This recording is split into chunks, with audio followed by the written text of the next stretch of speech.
béèrè nǹkan kan ẹ ṣe ìyá mi ní wá yín tì mo fẹ́ béèrè nǹkan kan bó ṣe gbé wá ń sìn mo fẹ́ sáré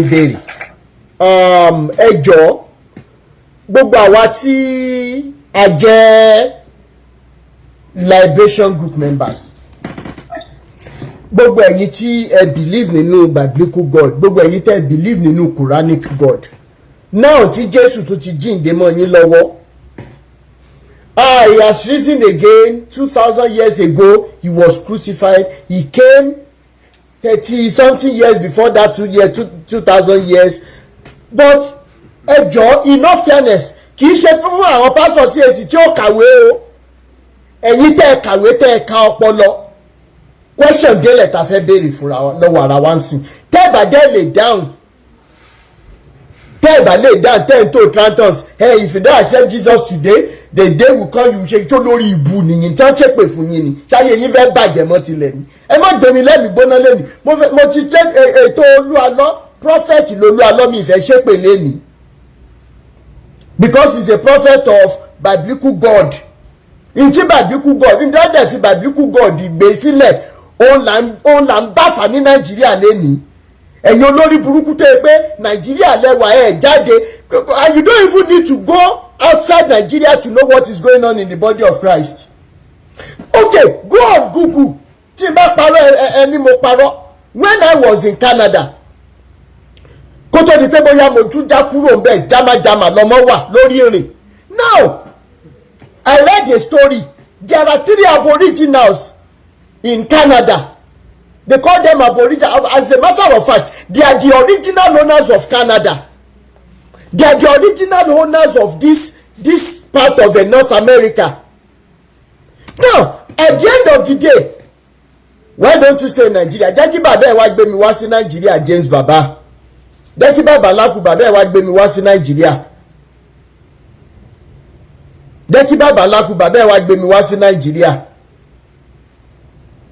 Olórí burúkú olè gbogbo ẹ̀yin tó yẹ pé bàbá yín jalè kan tán fi lóyún ní yín ni ẹ lè gbé Bible sílẹ̀ kẹ́ lọ ṣiṣẹ́ ọwọ́ yín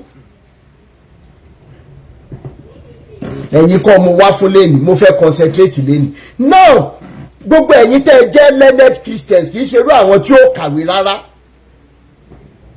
learned Christians now you said Jesus whatever 2,000 years ago.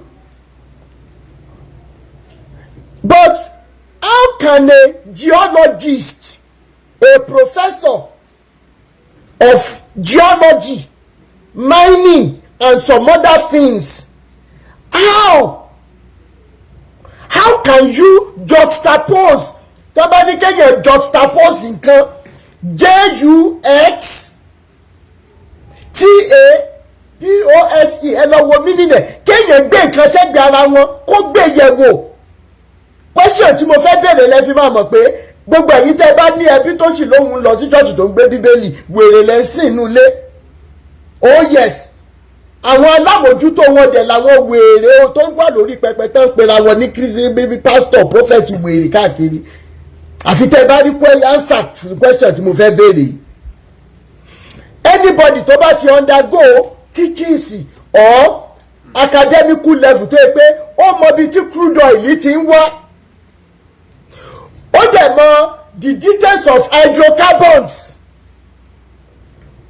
where you have the major elements being carbon and hydrogen in various ratios in combinations with some other elements like oxygen nitrogen okay ká má yanjú ìdẹ̀lẹ̀ tí máa rí amino class ní ìfẹ́ yanjú now do you know that it is important that we should be asking how old or number one how are hydrocarbons formed hydrocarbons or crude oil how are they formed how old will be a section of a particular crude oil what is the difference between the age of crude oil yẹn pẹ̀lú Jésù tẹ̀fín bayé wa jẹ́ láfíríkà máa já yín sí lẹ́nu crude oil majorly is always formed as a result of the decomposition and deposition of dead organic materials. Tí wọ́n bá sọ pé organic, it may be plants, it may be animals and human beings. Tí wọ́n bá ti kú, tí àgbàrá bá ti gbé wọn lọ, as a result of its build up, ẹ̀yin tẹ́ ṣe chemical engineering nulẹ̀ ẹ̀jọ̀ ẹja mi. Finally, wọ́n wá carbon dated, there's what we call bàbá mi ní wáyìntì fossil fuel. At the end of the day, we have a technology called carbon dating. Tẹ́ni pásítọ̀ ò bá mọ̀ tẹ́ pé Babájídé nìkan láyé yín bàjẹ́ sí Babájídé theological school. Now there is what we call carbon dating. Nínú carbon dating lè lo carbon dating forensics to even know the age of a tree. There is what we call growth rings. Ìyẹn lè má wà accurate but ẹ bá lo carbon dating ẹ lè fi mọ age rock, ẹ lè fi mọ age anything whatsoever.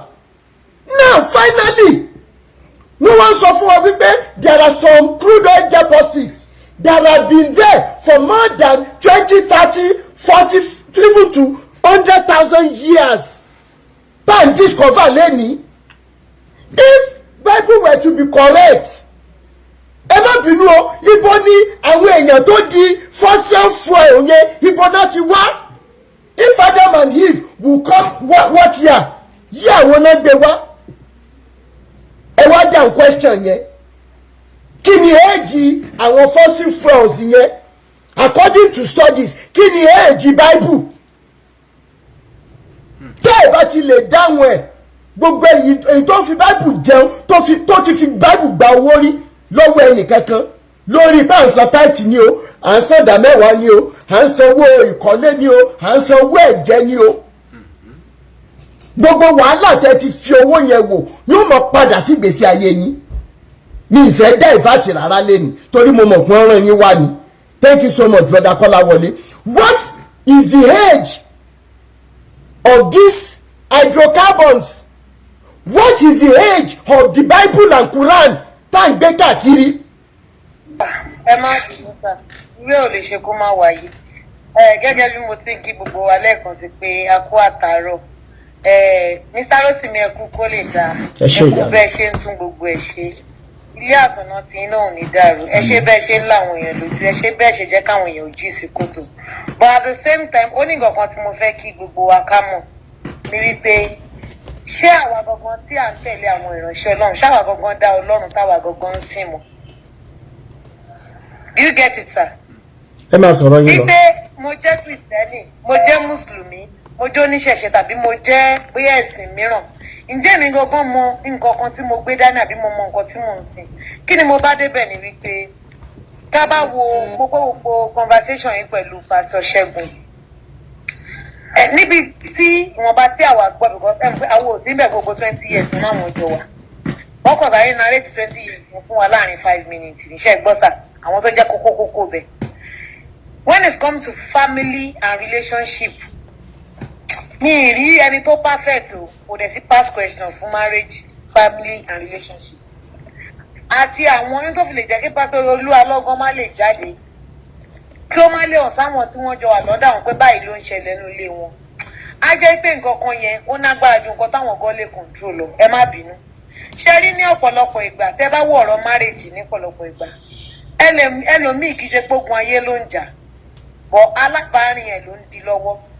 You might not know. Mi ìfẹ́ lọ fà lápàbẹ̀ yẹn.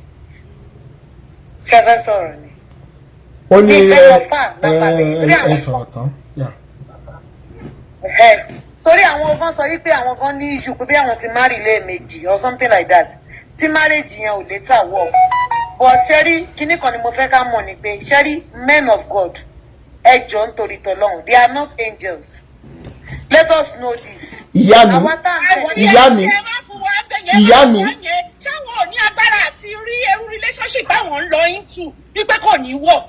But wọ́n lè rí relationship oní relationship. Àǹtí ẹ má nù wá àmọ́ jẹ. Ẹ̀dẹ̀ sọ wípé men of God who is that ṣé child of God child of Satan lẹ́yìn ni? Ìyá Àríkẹ́ tájú ò kì í ṣọmọ náà. ẹ má máa gbọ́ jáde lẹ́sì kìsàkà. God has not called anybody specially kó ní kálukú lọ wọ́n ṣe ṣé Satan ṣé nìkan kan wà tó yẹ pé Satan ló dá ni ìyá ni ẹ bọ́lẹ̀ bẹ́ẹ̀ ẹ lọ túra yín mi mọ̀ bóyá yín náà ń jẹ lára pé bóyá wọ́n ń gbowó jẹ lọ́wọ́ Jésù àbí kìíní kan ẹ jọ́ torí Ọlọ́run ẹ jẹ́ kó ní kálukú ṣe kíni kó ní kálukú lọ tọ́jú ilé ẹ̀ ẹ jẹ́ sọ pé àwọn tó jẹ́ ìránṣẹ́ Ọlọ́run wo ṣé ìránṣẹ́ Sátánì lèmi ni gbogbo wa pátá náà náà pé àti sọ́rí lórí pláfọ́ọ̀mù wa. Beams Beams ẹ̀yin náà ló kàn jàre. mo kàn fẹ́ sọ ọkọ díẹ̀ mo fẹ́ sọ ọkọ díẹ̀ tí mo mọ̀ nípa Pastor Alọ. ṣe rí ní 2010 this man was nobody. In fact first car tó kọ́kọ́ ló ń gbà yẹn ọ̀gá ọkọ mi ló gbé fún wọn. 2020 nílẹ̀ lẹ́ẹ̀bẹ̀ yẹn. 2010 okay. 2010 yes. ìgbà yẹn tó bá fẹ́ gba owó ní bank ọkọ mi ló máa pè. you understand. bẹ́ẹ̀. so ṣe rí pé èèyàn ń believe àwọn man of God àbí man of kini they are all devil. irọ́ ni gbogbo wọn gbé dání.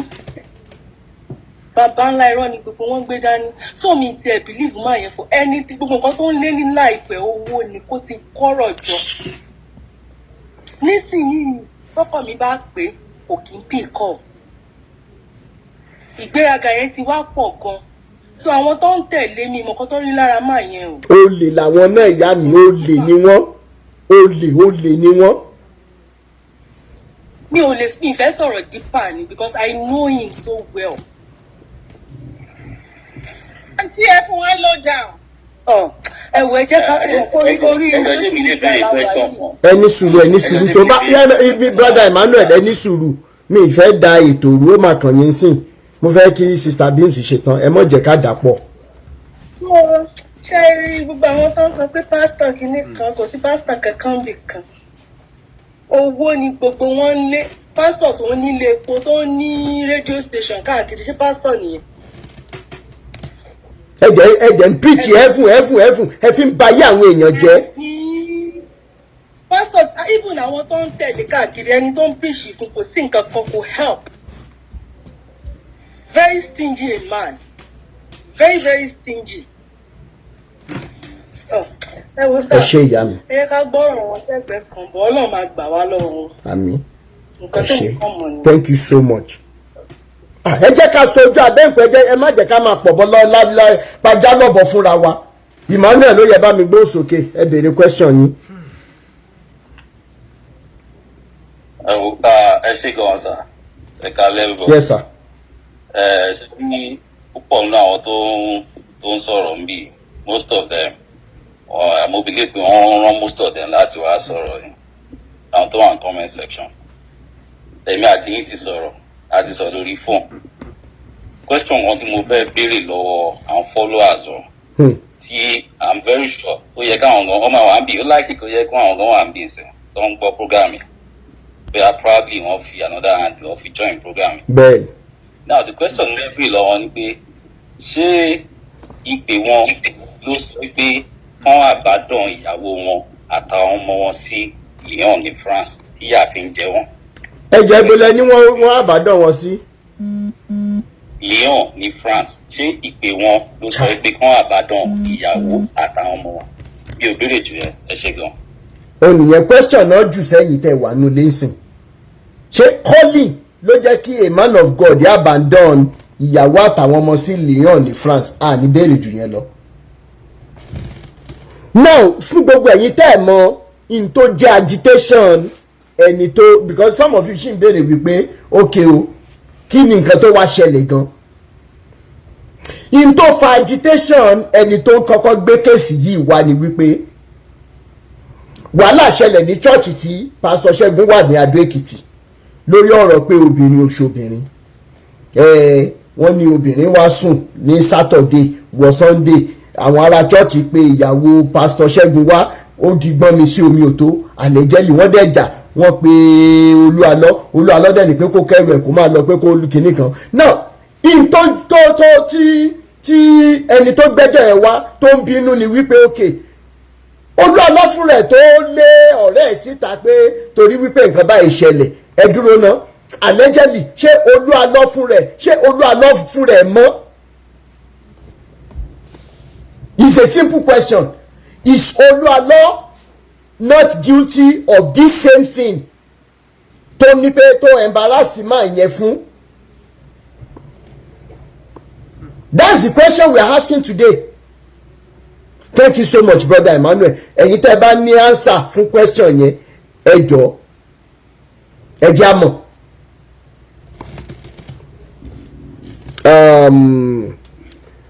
Brother Henry, okay, Daddy Henry Ebaso, thank you so much, brother Emmanuel. Me ni wa yin ti. Ebaso, sir. How are you? Fine, sir.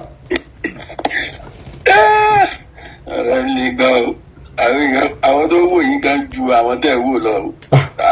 We discussed about something that time. I don't know, maybe you have moved about it. So you are just discussing them. I have another opinion about this issue. And which people that are concerned need to focus on it. I think we are heading towards something. Ṣé ọ̀rọ̀ ọ̀tá wíwí I can discuss ọ̀rọ̀ wọn kò lè tán torí business ni wọ́n ṣe. Business ni wọ́n ṣe. Bàbá mi ṣe rí bá ṣe sọ díẹ̀díẹ̀ yìí tẹ́ bá wò ní méjì ìdí tí wàhálà ṣe wà ní kámpọ̀ ni wípé àwọn èèyàn ti ń bọ̀ awareness yẹn ṣe ń lọ lọ́wọ́ the action part is coming. Bẹ́ẹ̀ni ẹ wo ilé ìta gbé wá ní ìjẹ́ ibi few days ago ó ti bẹ̀rẹ̀ sí ní take care ọmọ yẹn sìn that is what we are looking for. It's not pé a fẹ́ tánìṣì méje èèyàn ó ti bẹ̀rẹ̀ sí ní tọ́jú ọmọ yẹn sìn ló ti ń send owó sọ ọmọ yẹn sìn. There should be a pressure group. There should be a pressure group. This religion issue is a personal issue. We want our nation to develop. Láti gba àwọn èèyàn kúrò lọ́wọ́ àwọn èèyàn wọ̀nyí. There should be a pressure group, alright? Government gbọ́dọ̀ jọ̀wọ́ kúrò nínú ọ̀rọ̀ religion. It's personal issue. Ṣé bá fẹ́ kí nation wá move fún ni? Government gbọ́dọ̀ jọ̀wọ́ kúrò nínú ọ̀rọ̀ religion. Sponsoring them to Jerusalem to make all this thing shouldn't be government and it shouldn't be governmental issue at all. It's personal issue. It's business you are doing. Tọ́ba ti government bá ti yọwọ́ nú ẹ̀ ṣé gbogbo náà dáadáa tán sí yẹn àtọ́ a lè sọ̀rọ̀ wọn tán o. Bẹ́ẹ̀ni. Torí gọ́ọ̀mẹ̀ntì fọwọ́ sí wọn gbọ́n gé níbẹ̀ ni a lè sọ ẹ má jẹ́ tàn yín in the next 20 years bẹ́ẹ̀ sì máa mú wọn kọ̀ọ̀kan yẹn. Because the government is benefiting from it. Kí ẹ pressure gbogbo bá wà kí gọ́ọ̀mẹ̀ntì yọ wọ́n bẹ̀ bíi Japan bíi China ṣé mọ̀ and the institution the economy will improve. Our people who will change the business for you. And I said the other time, they are using African spirituality to promote the foreign religion.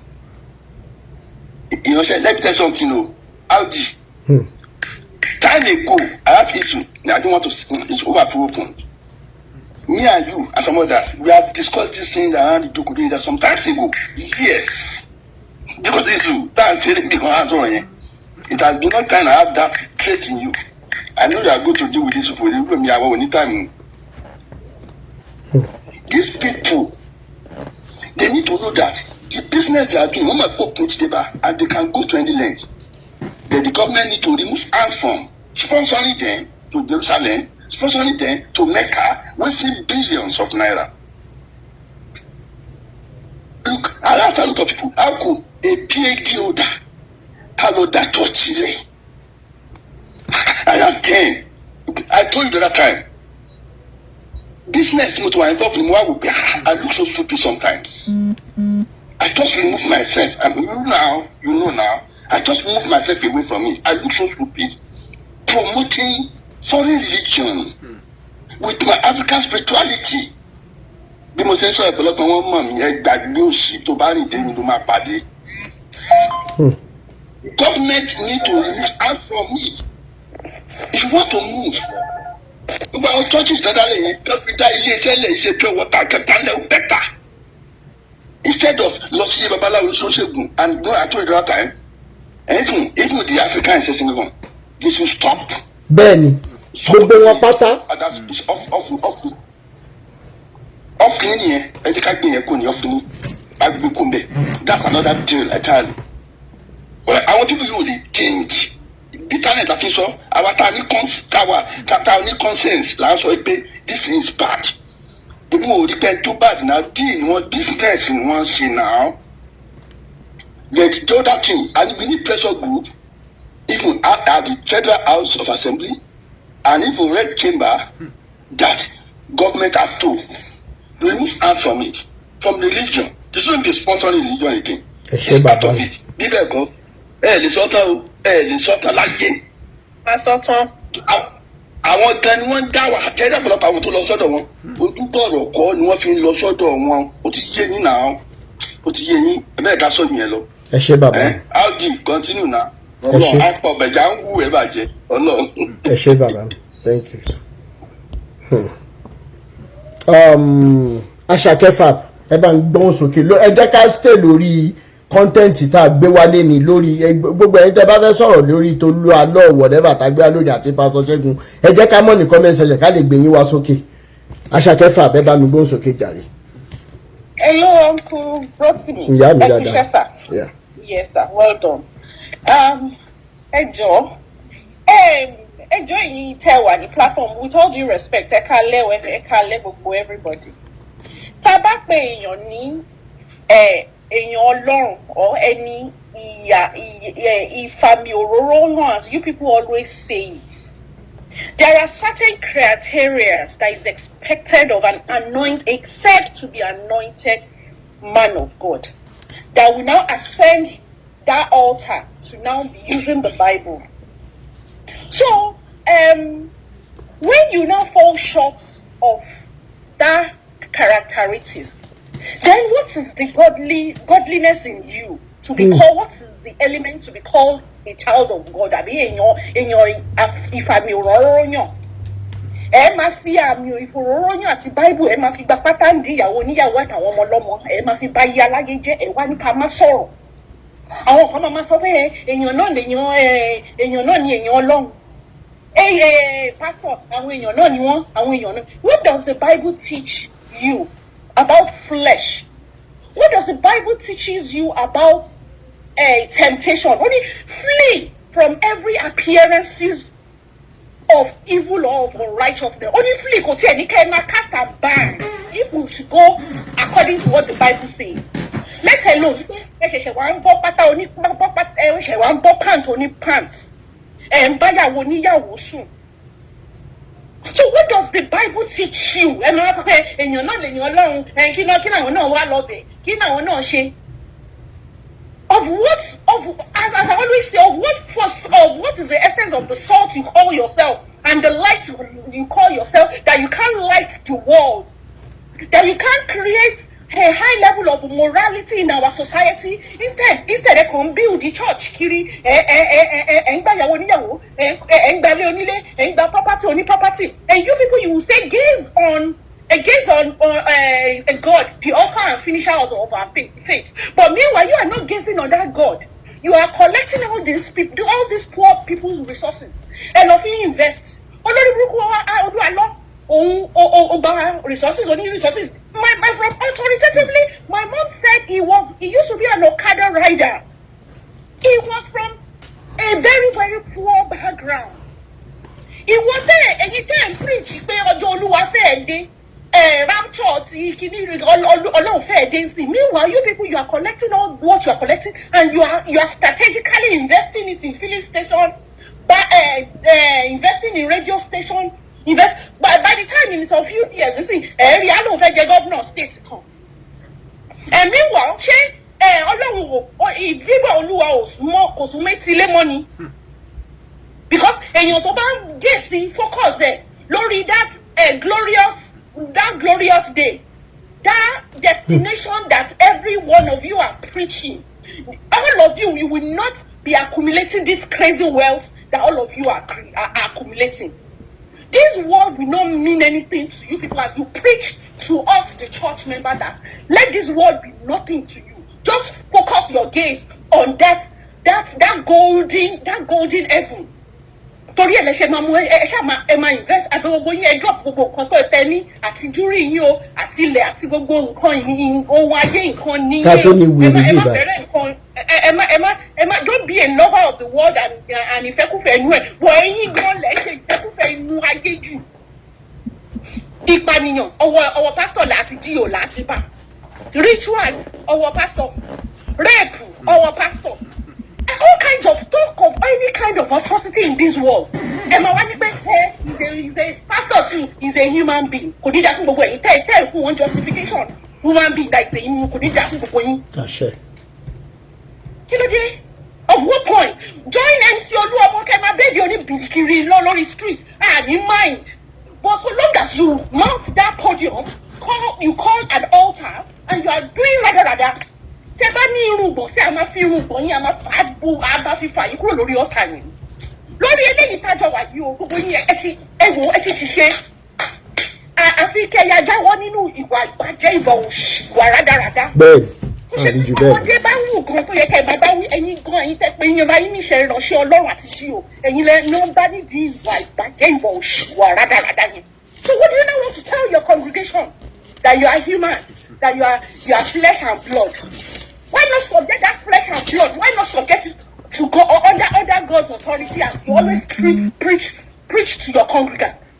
Why not subject that flesh and blood to God to discipline it? Gio, pastor, any 2, 3, 4, 5 wives, àti thousands of concubines. Ìyàwó ní ìyàwó lílá ni. Kọ́ wá fún yín, kọ́ wá sọ́dọ̀ yín fún prayer counseling lílá ni. Kí ló dé? Wọ́n ṣe pè fún yín ni.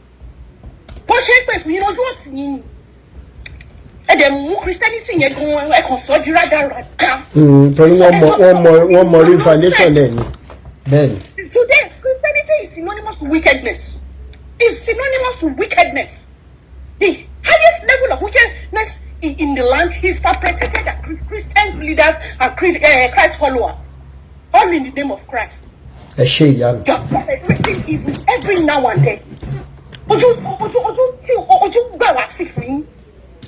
Very shameless set of people. You are Ben. It's not necessary, it's not compulsory you should be called a man of God. Kúrò lórí podium that high altar. Ẹ lọ wá iṣẹ́ ṣe kẹ́dẹ̀ lọ máa fi owó ara yín ẹ lọ máa fi bẹ́ẹ̀gì onídìkiri. In mind, we won't give a hoot. But so long as you mount that podium and you are using people's resources, fa orí àwọn èèyàn, fa ọpọlọ àwọn èèyàn, máa fi tún wá ẹ máa gba lé wọn, ẹ máa gba property wọn, ẹ máa gba ọmọ wọn, ẹ máa gba gbogbo òun wọn.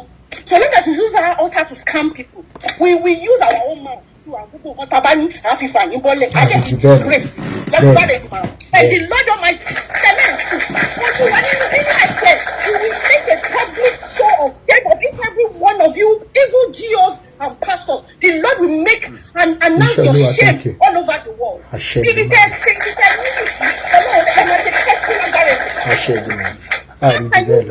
can you survive this wickedness every day? Pastor Sheli, kilo day.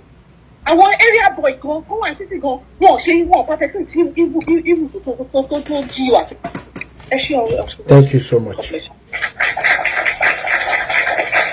Ẹ jọ̀ọ́, mo fẹ́ sáré sọ nǹkan kan bí okay, ó dá ìgbà tó pé àwọn kan fẹ́ sáré sọ̀rọ̀, mo fẹ́ mú nǹkan kan jáde nínú Bible. Willow Earth, your turn please. Ẹ jẹ́ ká ṣe pápápá sódà máa lọ rest mi tí sùn látànà. Mímọ́. 30 seconds gone. Mímọ́. Rotimi, Ṣanda, Ọlọ́run, oníkan, sọ pé àwọn olórí bú. Kí ló dé?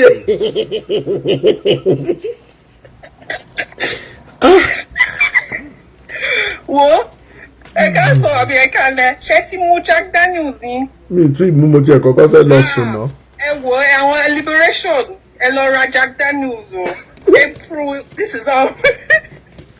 Ẹ lọ ra Zobo ká mú Tennessee àìsàn lẹ́mọ̀ ẹ má dá àwọn olórí burúkú àwọn Jésù yẹn. Rotimi, do you know that today 4 of my friends, their mothers were told that they have 2 months to live. Àwọn olórí burúkú pastor yìí, àwọn tó ń dó àwọn àbúrò wọn. So many of these pastors, they are killing our families. They're telling our mothers, Rotimi, they should go and pray. People are dying in church. I don't think people understand. When Mr. Daddy D-Law said something that is the government, they do from government, so we cannot wait. Because she Daddy D-Law, she know them at our motor niya. She know about our motor niya. She know about have you not seen Nigerian families because of one pastor? One pastor will telling her that, one of my friends, the mother has been going to church for 1 year praying. The pastor has been collecting her money, telling her that there's healing. The woman has 2 months to live. 2 months to live. Dora Okoyele, the same thing. In our presence, like this, pastor stricter, they collected her money till she buy. Olori buruku to one chat, and you are saying that there is Jesus. Calling that for Jesus here. Oh, I'm Hennessy, I see whiskey, mama roll lori ground.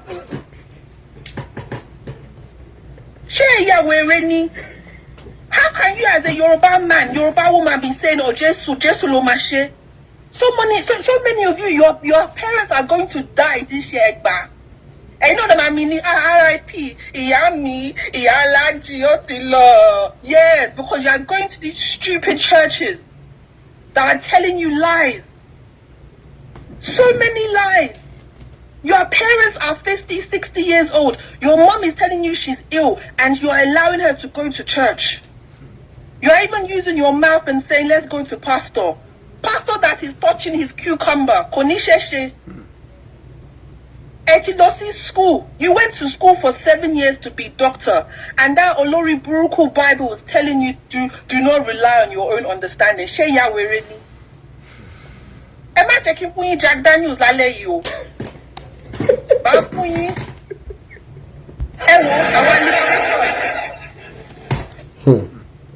I finished with time. Thank you so much. If you love your family, if you have a fear for your family, you will not let anybody go to church this year. Stay in your house. Emu ara yin, hug ara yin, ba ara yin sọ̀rọ̀. You see how I'm speaking Yoruba? Our liberators not call me Yoruba because I couldn't speak Yoruba 1 month ago. But I'm so angry because people are dying. We are losing husbands because of simple pastor that's telling your parents and telling people to pray when you should be going to the hospital. You have a problem with your head and you are even telling yourself you want to see your pastor. Kilo shele. Now. It doesn't make any sense. Please, I'm begging you. And I want to finish. I want to liberate Arayin Ewo. May is the month of Jaye. I'm a Jaye this May. Benny. Benny. Life is not depressing. Thank you so much. I'm a Shishewa. We will work hard. We will be obedient to the laws of the land. We will show affection to our friends.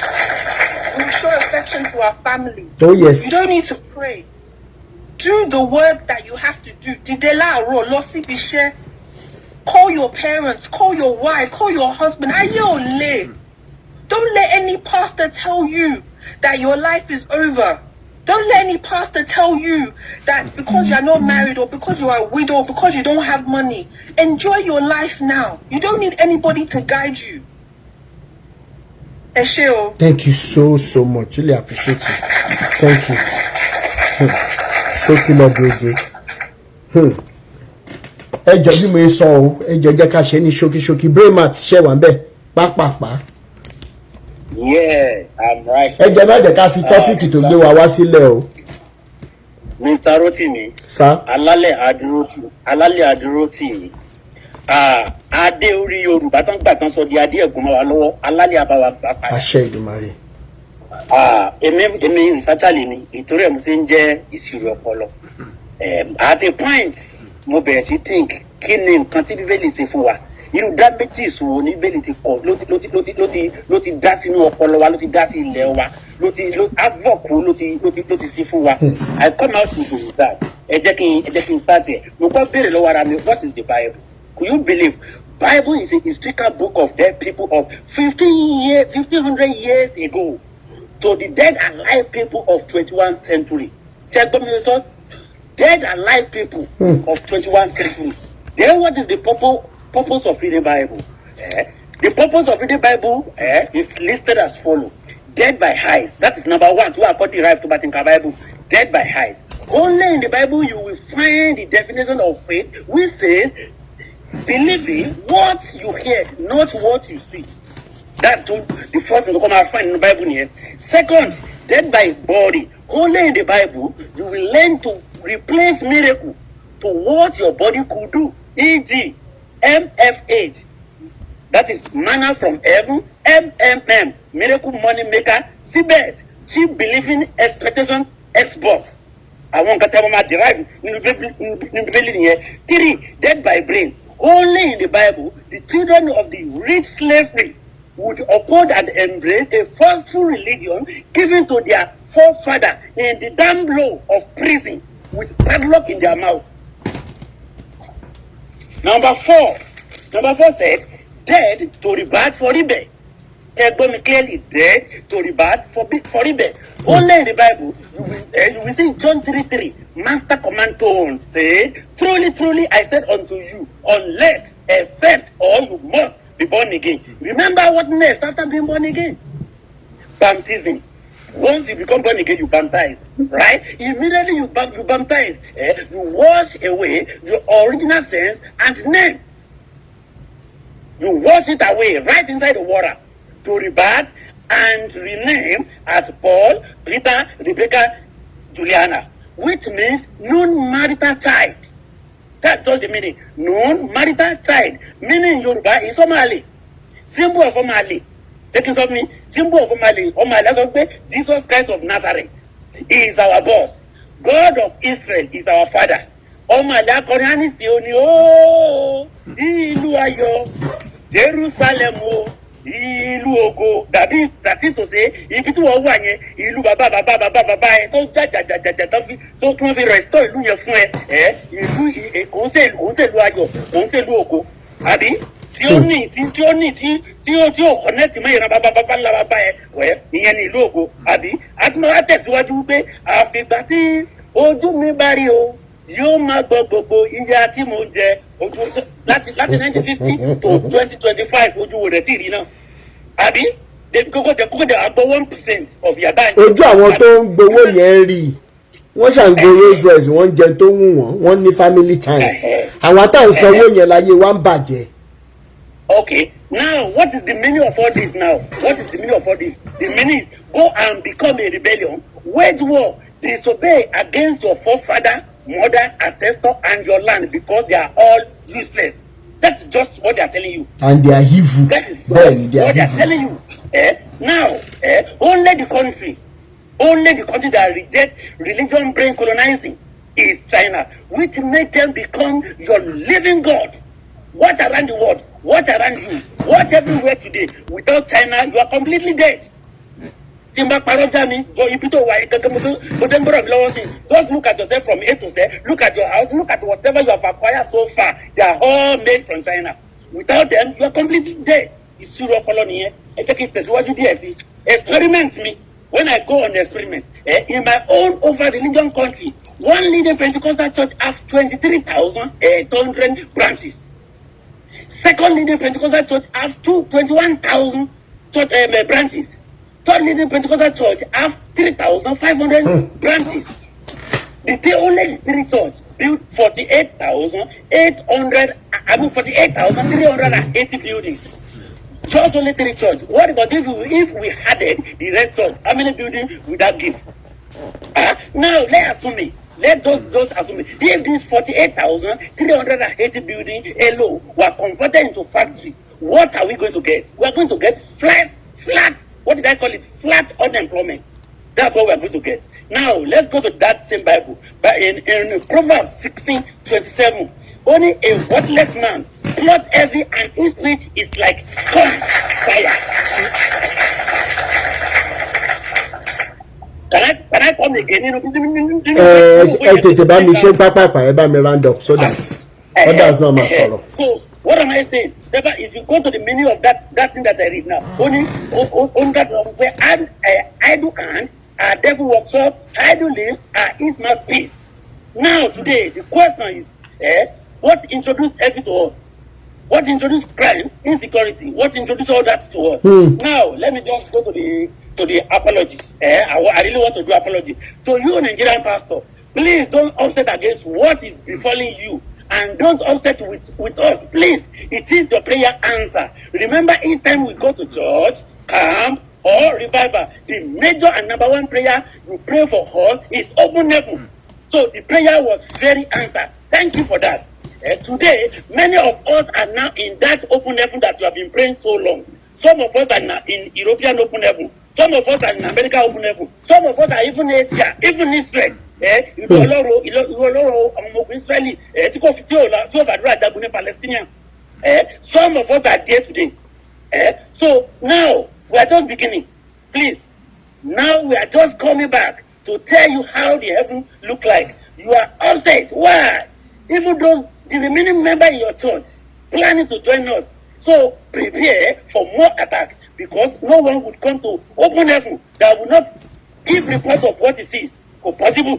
So now the question is this: 1960 to 2025, only prayer that answer is Japa.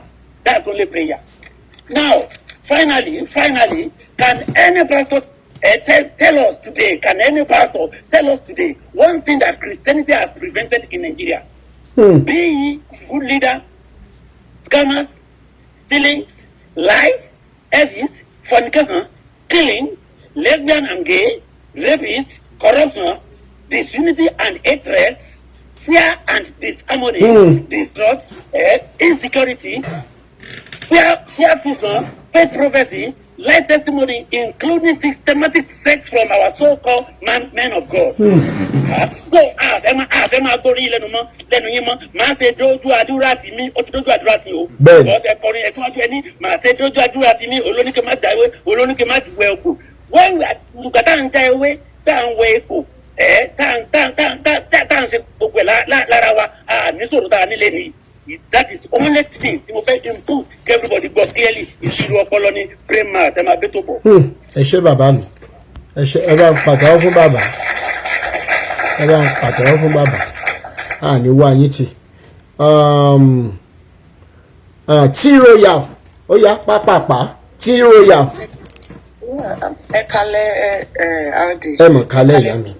Number one, I just want to commend that my sister that dropped earlier, Willow's Art. Like I used to tell people one thing: until you are spiritual awakening yourself before your brain works right. The day you stop worshiping those people you so-called men of God, that you called men of God, pastor, prophet, or whatever, that is when your brain is going to start working right. You all are the enabler of these pastors. Why they treat you all the way they are treating you. True. Because at the end of the day, you see them like your own God. You worship them. You forget that they are humans like you, and you worship them. You enable them to treat you the way they are treating you. Like this Pastor Lalo, I've been to his church twice when I'm in Nigeria. The one in Abraham Adisonya. Okay, that will experience I noticed two things when I went there.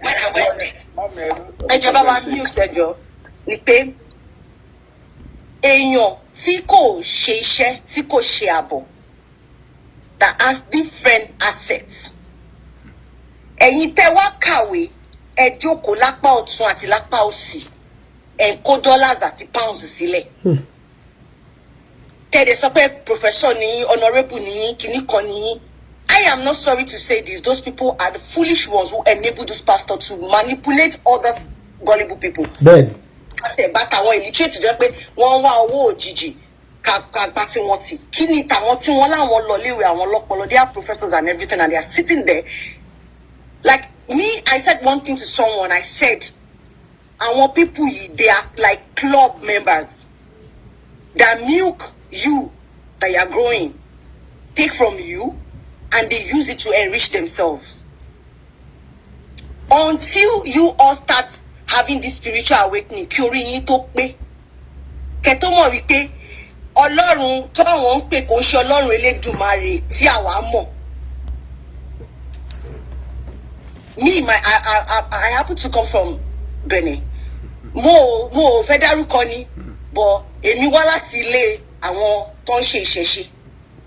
Mo mọ àgbà pásítọ̀ nílẹ̀ Nàìjíríà yìnyẹn tó wá ń ṣe àjò. Ẹ bá wa dárúkọ wọn jọ.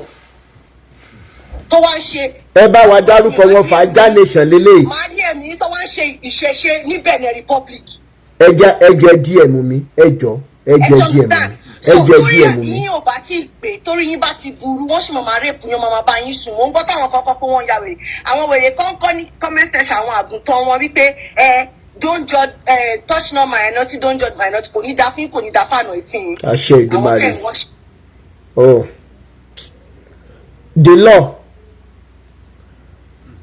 The law. Ó yẹ on mute o. Tí Royal máa bá yín chat. Afẹ́ fàjà ni Túndé Ọláwòye. Ẹ kálẹ́. Ẹ kú ètò yìí. Ètò yẹn máa ń dùn mọ́ mi ní gbogbo ìgbà. Èmi náà ló máa jẹ́ gbàkejì tí mo máa wá sórí ètò yẹn. Okay sir. Àǹtí mi kan sọ̀rọ̀ lẹ́ẹ̀kan, wọ́n kàn dárúkọ dìlọ mi ò tí ì sọ̀rọ̀, ìṣèlú ló sọ̀rọ̀ tẹ́ ń sọ yẹn. Ẹ̀ka tí mo kàn fẹ́ kí àwa èèyàn mọ̀ sẹ́rí èmi àtẹ̀yìn tá a jọ wà lórí platform àtàwọn tó ń gbọ́ wa. A ní àṣírí pásítọ̀ lọ́wọ́ tó ọmọ àti ìyàwó wọn.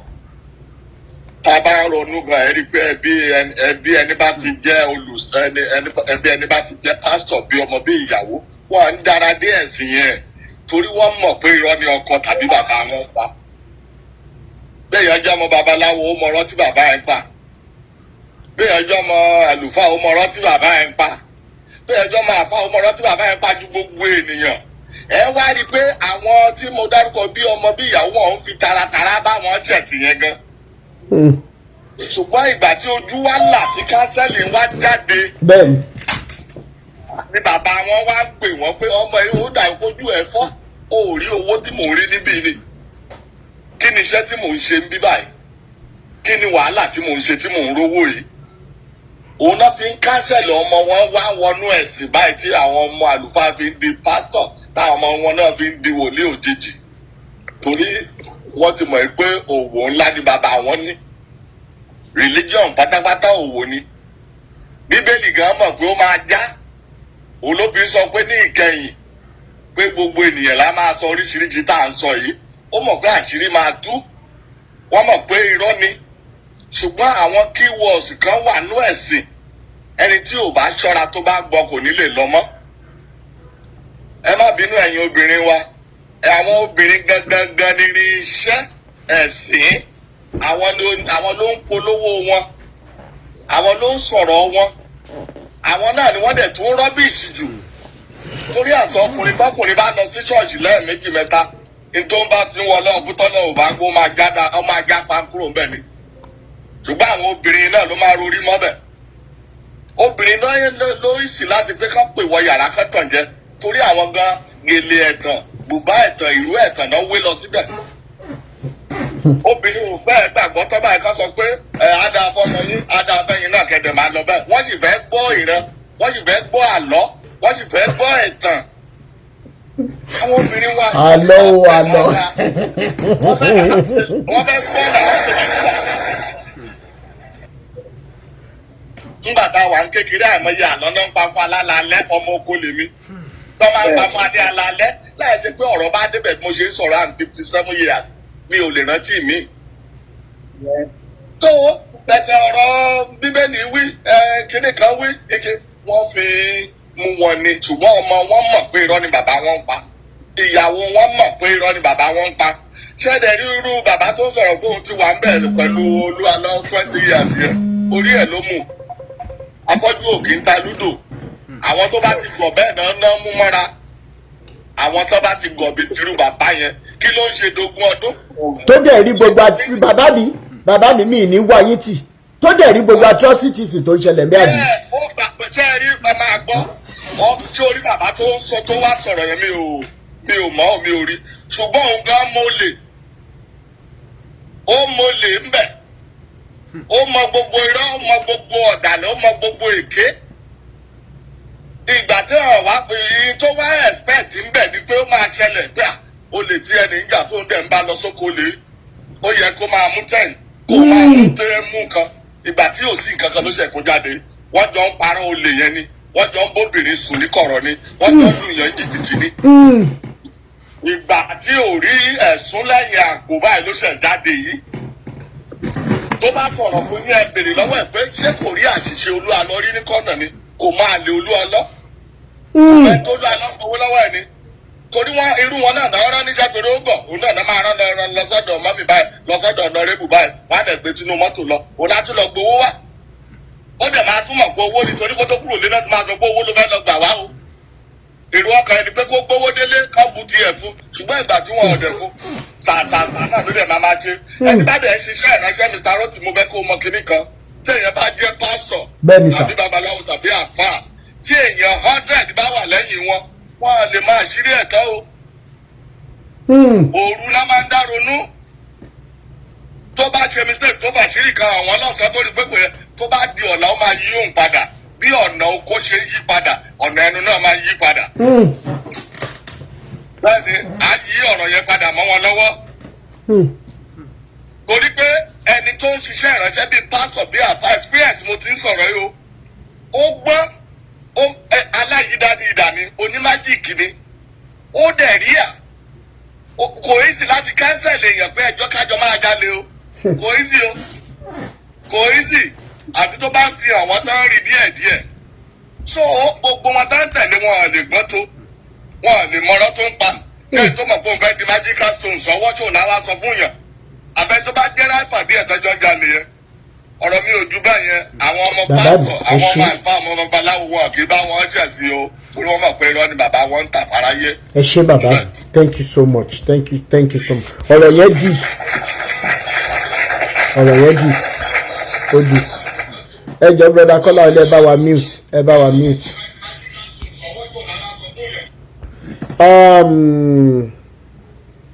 Infinity family ṣé wà ń bẹ̀ afọ́jú yìí ta ludo òótọ́ ọ̀rọ̀ lẹ gbọ́ nìyẹn o Infinity family ẹ bá wa on mute pàápàá.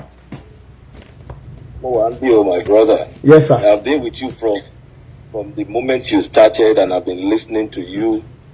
This will be my I think 60th time tí màá máa gbọ́ yín but I choose to remain a silent watcher.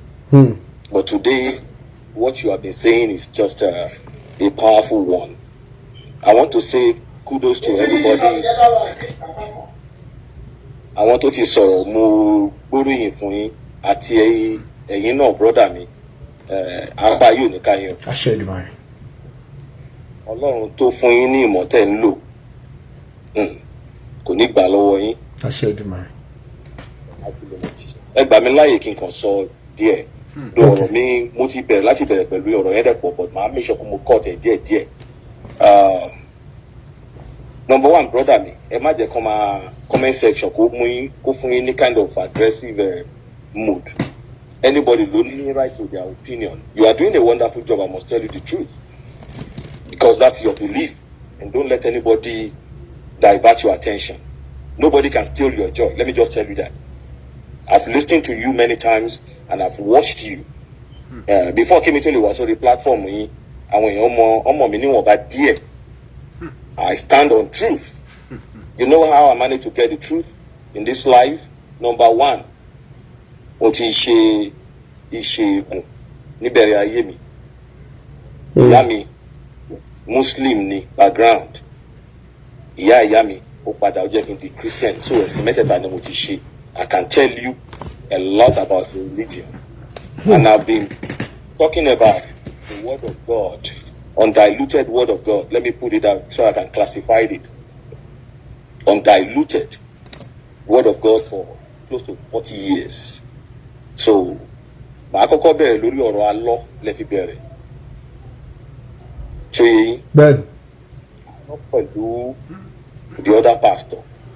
one thing tí mo fẹ́ sọ fún gbogbo ẹni tó ń tẹ̀lé pastor tó close mọ́ pastor, if you are too close to the anointing of any pastor, o lè jèrè bọ́ níbẹ̀ tó rọ̀bọ̀ ìjèrè lẹ́yìn ọkọ̀.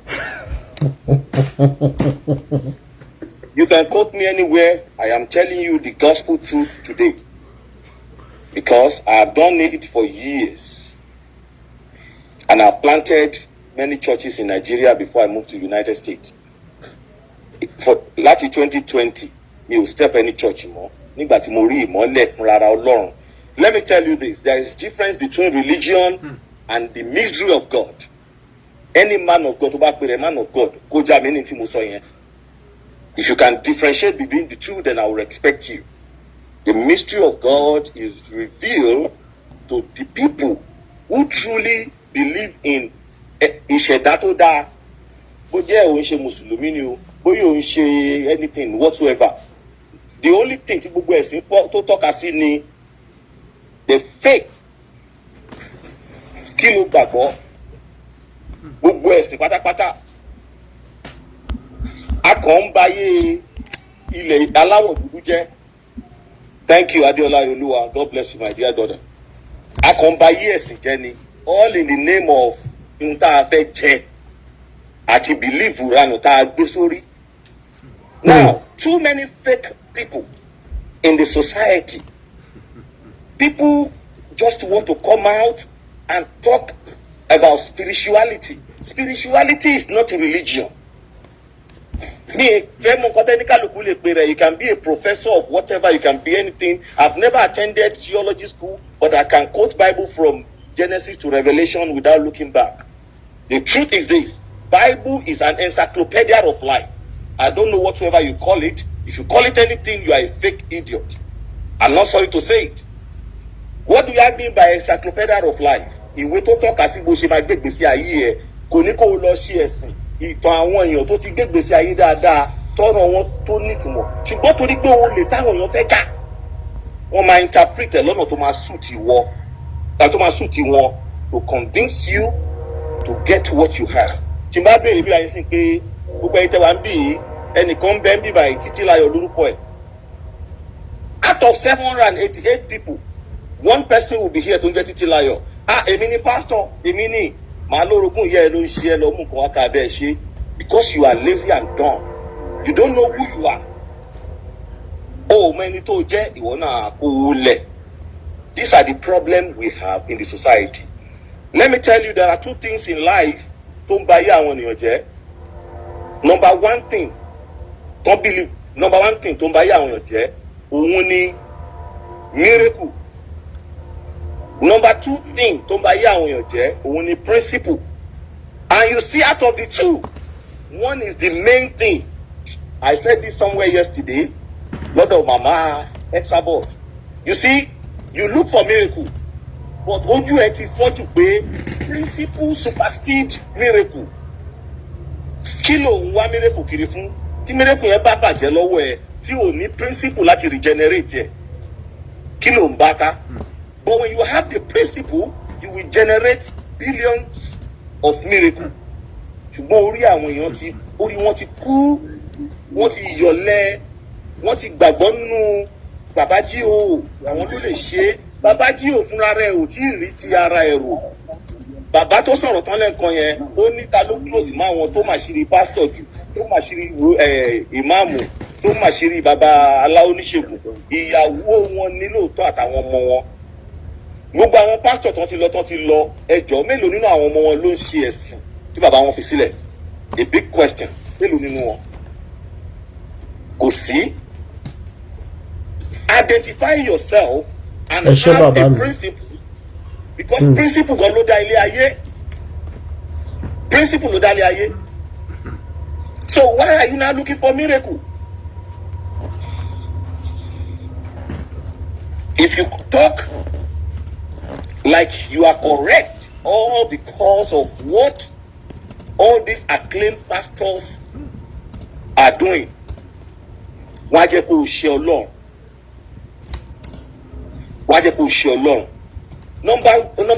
Another thing tó tún bà ìlú wa jẹ́, the government has really destroyed the country. Ìdí nìyẹn tó ní olúkálùkù ṣe ní a kind of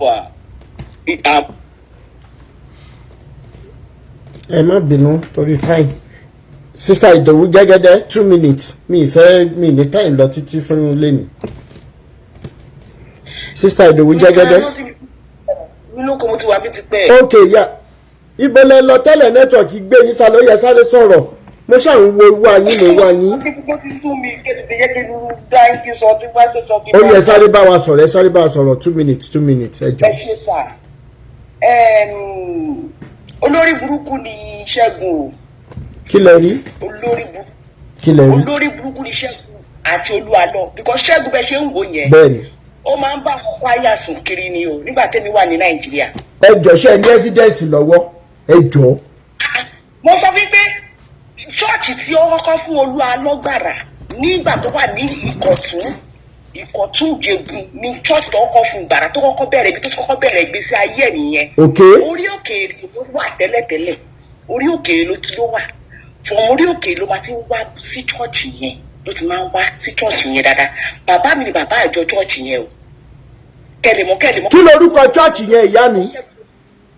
TAC ni òun ló ní GMPM òun ló dá sílẹ̀ ṣé èyí church tó ti bẹ̀rẹ̀ nìyẹn ibi tó ti bẹ̀rẹ̀ ìgbésí ayé ẹ̀ nìyẹn.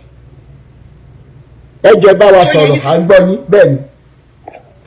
Ṣẹ́gun yẹn tẹ bá ní olórí burúkú ayé àtọ̀run olórí burúkú èèyàn ni because nígbà tẹ́mi wà Nàìjíríà Ṣẹ́gun máa ń bá àwọn kwaya sùn ìgbà tó bá kwaya kan sùn nígbà tó wà ń Kọ̀tún bàbá mi wá ní pé láéláyé pé kò lè wàásù mọ́ nínú ìjọ alọ́ yìí máa insult bàbá tó bí mi lọ́mọ alọ́ bú bàbá mi in the presence gbogbo àwọn mẹ́mbà gbogbo wọn ń insult èmi ò sí church ìjọ yẹn o. kí ló dé tó insult kí ló dé tí Olúalọ insult dádì yín. ó ní ó sọ fún bàbá tèmi pé ta ni ò ṣe gbẹ̀rì. ò ṣe rí kó ní ọkọ sókè. kí ló dé tó Olúalọ sọ bẹ́ẹ̀. èmi ó sọ bẹ́ẹ̀ fún bàbá mi pé ta ni ò ṣe gbẹ̀rì ta ni ò yàn lè rí. ilé ìṣòro lọ́wọ́ o. tí Ṣẹ́gun bá wà lórí kọ́ pẹ̀lú yín màá fèsì ẹ̀ olórí burúkú ni Ṣẹ́gun yẹn olórí burúkú ayé kò rí nǹkan kan jẹ mọ́ lọ́dọ̀ Alọ́ because Ṣẹ́gun yẹn bàbá olórí burúkú olè àtòun àtàlọ́ olè ni wọ́n they are very useless people ẹni tó fún Alọ́ ní ilẹ̀ tó ti kọ́ ṣọ́ọ̀ṣì ní Kọ̀tún yẹn òun àti wúmà yẹn gan ọjọ́ sí mọ́dìsìn. ṣé ó ń fẹ́ wúmà yẹn ni. no kò fẹ́ wúmà yẹn àmọ́ nǹkan tó fàjà òun àti ẹni tó fún nílẹ̀ yẹn wọ́n jà lady tó fẹ́ gan tó fẹ́ lọ sí France true àwọn people yẹn ló fi fẹ́ lady yẹn bẹ́ẹ̀ o. ta ló fẹ́ yàn lọ sí France. Alọ́. ṣé France ló fẹ́ obìnrin lọ àbí Italy. no Italy ló kọ́ gbé àwọn obìnrin yẹn lọ kó tó transfer wọn lọ sí France tó yẹ yín. So these people tẹ́ bá fẹ́ mọ ìjìnlẹ̀ wọn dáadáa ẹ farabalẹ̀ gbogbo story tí Ṣẹ́gun fún yẹn kò fún yín ní enough story àwọn pastor ti wà tó ti bá Olúalọ ṣe tó hàn sí mọ́ pẹ̀lú ẹ̀dín. àwọn bíi pastor Báyọ̀. pastor Báyọ̀ ẹ̀yìn ni àwọn tó wà pẹ̀lú ẹ̀ tó yẹ pé ìjìnlẹ̀ Olúalọ mú mọ̀ wọ́n dáadáa bó mi fẹ́ dárúkọ pastor yẹn lórí bí. ṣé wọ́n pastor yẹn máa lè bẹ́ mi sọ̀rọ̀. kí lẹ wí. ṣé wọ́n ní máìndì láti bá mi sọ̀rọ̀. wọ́n lé mi ìmọ̀ bí ẹni lè bá yín sọ̀rọ̀ because ó máa fẹ́ protect dignity àbí I don't know ìmọ̀ ẹni lè fẹ́ bá yín sọ̀rọ̀. Body of Christ. because Ṣẹ́gun yẹn torí pé kò rí jẹ mọ́ bàbá àjèjì tí wọ́n ráìtì ní comment section bàbá àjèjì yẹn ọ̀ṣà lásán ni ó kàn máa ń tẹ̀lé lẹ́yìn ni lọ sọ di pastor alọ́fà ẹ̀ náà ló sọ di pastor. so ìyá mi tí Olúalọ bá sọ irú ọ̀rọ̀ bẹ́ẹ̀ yẹn fún dádì wípé ta ni òṣèrú ẹ̀ ó mi pé ó jàgá tó kò jọgà ó mi pé òun náà ń ṣe nìyẹn allegedly. ẹ mọ̀ pé Alọ́ kò sẹ́ni tí ò lè insult kò sẹ́ni tí kò sí bẹ́ẹ̀ bá ṣe gbé náà rù ó máa sọ ọ́ kalẹ̀ ó máa kò sẹ́ni tí Alọ́ kì í bú ó máa fi ìwàásù bú yín ni Alọ́ máa ń búyàn pẹ̀lú ìwàásù yín kò sí ẹni tí Alọ́ kì í lè face tó bá di pé ó máa fẹ́ insult yín ṣóye yín so he's a very rude guy àwọn tó dẹ̀ ń tẹ̀lé lẹ́yìn gbogbo àwọn tó ń tẹ̀lé lẹ́yìn wọ́n lówó lọ́wọ́ owó tó ń fún wọn advice ẹ̀ wọn advice. lórí ọ̀rọ̀ owó olówó náà ni ẹni tí ò ṣiṣẹ́ o. yes owó olówó ni gbogbo àwọn tó ń fún lówó irú first travelling ẹ̀ first ìgbà tó máa ń kọ́ lọ sí ìlú òyìnbó gbàrà ilé ẹ̀gbọ́n mi ló dé sí ní Germany ó lo 1 week nílé ẹ̀gbọ́n mi ilé ọmọ ẹni tó ti lo ọ̀sẹ̀ kan nílé ẹ̀ tó wá dé Nàìjíríà tó bẹ̀rẹ̀ sí insult bàbá ọmọ yẹn. torí pé bàbá mi sọ fún mi pé Ṣẹ́gun ò lè gba mic láti wàásù fún wọn torí pé ó bá kwaya sùn kwaya yẹn Ṣẹ́gun máa fẹ́ kwaya yẹn ìgbà tí Ṣẹ́gun sọ fún mi pé marriage òun dàrú ẹ̀bẹ̀ lọ́wọ́ ẹ̀ kí ni ó dé sí marriage ẹ̀ fi dàrú marriage ẹ̀ máa dàrú ni ìgbéyàwó kò ní gbádùn ó máa dàrú pápátá ni ayé ò ní nítumọ̀ bẹ́ẹ̀ ni torí pé ó ti pa ayé àwọn ọmọ jẹ́ rẹpẹtẹ. so tẹ́lẹ̀ mo ṣe ń ká mi lára ó ń ká mi lára bí ìgbà tẹ́lẹ̀ sọ́ba ìmú ní inú mi dùn gbà mo fẹ́ gòkè mo fẹ́ sọ̀rọ̀ ó ń ká mi lára pé àbó lórí burúkú làwọn pípù yìí ni àwọn pípù yìí rẹ kan ti gbé wọn síta tipẹ́tipẹ́ but mọ àṣírí wọn ni tẹ́ bá rí right source wọn fún yín ní right source mọ gbogbo down thing ẹ̀ Ṣẹ́gun yẹn partner in crime ni torí pé ó mọ gbogbo crime ẹ̀ pátá torí pé kò rí jẹ mọ́ lábẹ́ ló ṣe ní pé òun fẹ́ sọ wọ́n kàn fún yín ní fèrèsé kò fún yín ní deep ẹ̀ kò sọ gbogbo iná deep ẹ̀ fún yín olórí burúkú Ṣẹ́gun rẹ̀. bóyá lè ta ṣe lẹ́nìí máa jẹ́ káwọn tó jẹ́ victim nígboyà láti wá sọ̀rọ̀ bóyá ẹ jẹ́ ká mọ̀ tó láwọn tó ń wò wá ń sìn almost 900 làwọn tó ń wò wá. nígbà tí mi wà Nàìjíríà èmi ò àwọn parent mi dà CAC àwọn ló máa ń gbé wa lọ church kí pátá church ìgbà tẹ́mi ò dé ti wà nílò ìbò sí mi ìlọ church rí mi ìlọ ṣọ́ọ̀ṣì àwọn tó ní ṣọ́ọ̀ṣì gan-an wọn ò gbé ṣọ́ọ̀ṣì ìlú àwọn alátàwà Nàìjíríà la fẹ́ kú lórí ṣọ́ọ̀ṣì. ìyá mi. so gbogbo wọn bẹ́ẹ̀ yẹn wọ́n pọ̀ lẹ́yìn ẹ̀ dáadáa but àwọn tó wà lẹ́yìn ẹ̀ kò ní gbé wọn dìde kò ń gbé wọn dìde ọ̀fọwọ́ ìgbà tó kúrò tó ṣe tìkọ̀ tuntun ó lọ kọ́ Àkúrẹ́ ó kúrò l'Ákúrẹ́ ọmọ ló máa ṣe program kan lẹ́bí Ìkẹjà ó máa ṣe program ìjà náà ló bá àwọn pípù yẹn jà tí òkè fi ń ṣe program yẹn mọ́ ní Ìkẹjà ìyẹn alọ́ ó máa ṣe program kan ní every month ní Ìkẹjà àwọn pípù yẹn òun pẹ̀lú àwọn pípù tó ní ilẹ̀ yẹn ní Ìkẹjà ní sáìdì Ìkẹjà wọ́n jọ jà ní ò ṣe kí n ṣe program yẹn mọ́ Ìkẹjà létà ló tún wá lọ kọ́ ti àjà tájà wá tóbi tó di bùn so ìbẹ̀rẹ̀ gbọmọ sórí àná dáadáa. ẹ jọ ìyá mi mo tiẹ̀ fẹ́ béèrè kankan ṣé kò tí ì tó àsìkò táwọn béèrè pé ó dáa gẹ́gẹ́ bí ìránṣẹ́ Ọlọ́run tó máa ń wà láàrin àwọn obìnrin kò yẹ kóhun àtìyàwó ẹ̀jọ̀ máa wà kánjọ mọ́ lọ́kànjọ mọ́ bọ̀ ni. mo ní kò sí obìnrin kankan lọ́dọ̀ ẹ o kò sí látijọ́ tó ti márì obìnrin ò bá gbé láàárọ̀ dalẹ́ rí náà obìnrin ò bá gbé láàárọ̀ dalẹ́ rí. ó dà ẹja ṣe báyìí ẹ bá mi mute náà sí ìṣe pé ẹ kúkú ti fàájà mò ń bọ̀. ṣé o Ṣẹ́gun tẹ bá fẹ́ tó bá fẹ́ fún yín ní details ẹ béèrè àwọn pásítọ̀ wà tó ti kúrò lọ́dọ̀ ẹ̀ àwọn pásítọ̀ bí ìfẹ́ máa dárúkọ àwọn pastors yẹn tí ó yẹ because mi ìfẹ́ gbé wọn sójú ayé wọ́n dẹ̀ lè gbà ní comment section bẹ́ẹ̀ kọ́ máa gbọ́ mi because wọ́n mọ̀ mi dáadáa gbogbo àwọn pastors ẹ̀ ló mọ̀ mi. ó ga ẹ jẹ́ kí n fa ilé ìjà ẹ wá sọ àwọn ọmọbìnrin yẹn náà inú wọn máa dà àwọn ọmọ lórí burúkú yẹn máa wá sí under comment section wọn máa bú àwọn tá à ń sọ̀rọ̀ sókè àwọn tó yẹ pé ká ní pé Jésù exist lóòótọ́ àwa ẹ̀gán là ń ṣiṣẹ́ Jésù lẹ́yìn olórí burúkú tẹ̀ ń jáde wá máa sọ paro olúwa ẹ̀yin tẹ̀ máa pa sándà mi àwọn tá à ń ṣiṣẹ́ Jésù lélẹ̀. Tẹ́ni tó bá lórí láyà tó mọ̀ wípé ìjà yìí ìjà gbogbo wa ní liberation ìjà gbogbo kí wọ́n fún mi ní kọ́mẹ̀ntì kí n gbé wọn sókè. Wọ́n ní fẹ́ sọ̀rọ̀ oníkàlùkù wọn bí ìwọ wáyé tẹ́lẹ̀ yàn bí kí n sọ̀rọ̀ ẹ sọ tẹnu yín kẹ́ sọ̀rọ̀ wọ́n ṣàlọ́ ń bọ́ta. Ẹ jọ̀ọ́ ẹ jẹ́ kí n sáré sọ ilé kí n tó play the rest voice note ti Pastor Segun kí sister mi tó round up ẹ bá mi mute. Ṣé rí n tó ń ṣẹlẹ̀ yìí kí ẹ gbé bóyá torí pé wọ́n kọ sí Bible nìkan it is a natural phenomenon of life. Ẹ̀yin mélòó lẹ rántí 1 Samuel chapter 30 ẹjọ́ ẹ̀yin mélòó lẹ rántí tó ṣẹlẹ̀ ń bẹ̀ nínú first Samuel chapter 30 David pẹ̀lú àwọn ọmọ ẹ̀yìn ẹ̀ dé wọ́n wá látogun wọ́n ti wíìnì ogun wọ́n ti ṣe wọ́n ti dé nígbà tí wọ́n máa dé wọ́n ti kó ìyàwó àti ẹrú àtẹrù wọ́n ti kó gbogbo ẹ̀ làwọn ará Amálẹ́kì ẹjọ́ ṣé mo make sense mo fẹ́ mú nǹkan jáde ń bẹ̀ ni now ó wá rẹ David sára ó rẹ̀ débi wípé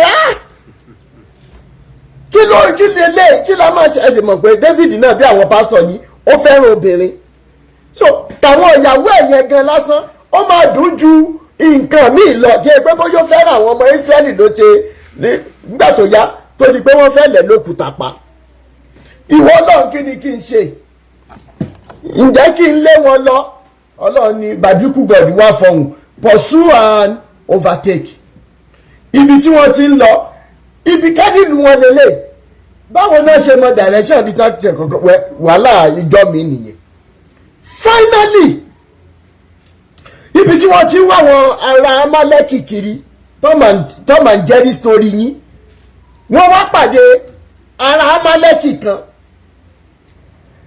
wọ́n wá sọ fún pé kí ló ṣẹlẹ̀ ibo làwọn tó kọ ẹgbà ìwọ David ṣe ní jẹ́jẹ́ ó kọ́kọ́ ṣèlérí wípé tí n bá ti sọ fún ẹ ò ní pa mí ó wá ṣèlérí àwọn kìí àwọn ṣe kinní kan I swear by the kinní kan finally ó wá sọ wọn pé bíbá iná gbà kí ni mo fẹ́ fàyọ in relation to Olúalọ́ ni o Olúkọ̀yà ni o Adébóyè ni o Oyèdépò ni o kinní kan gbogbo yín pátá lọ̀rọ̀ ìbáwí ṣé kí n má parọ́ tán yìí ará Amálẹ́kì ni gbogbo yín ṣé wá rí àwọn tí etí tó yẹ ká tara yín dìde tẹ́ẹ̀tì torí ojú kòkòrò ọrọ̀ ayé tẹ́ẹ̀tì já sílẹ̀ lọ́nà mo pòwe fún yín ni yóò mọ̀ yé yín